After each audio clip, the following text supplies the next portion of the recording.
So let's look at our database schema. At our actual implementation in the DB package, we use two entities, a normal file entity to hold the structured data and a virtual file entity FTS that is linked to it and provides the full text search index on the content column. In our file DAO, you can see the search by content function.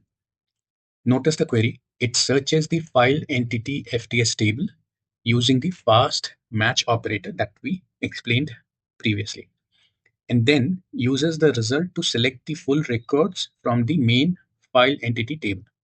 This two table structure is the standard and most efficient way to implement FTS in Room. Now let's understand debugging with the database inspector.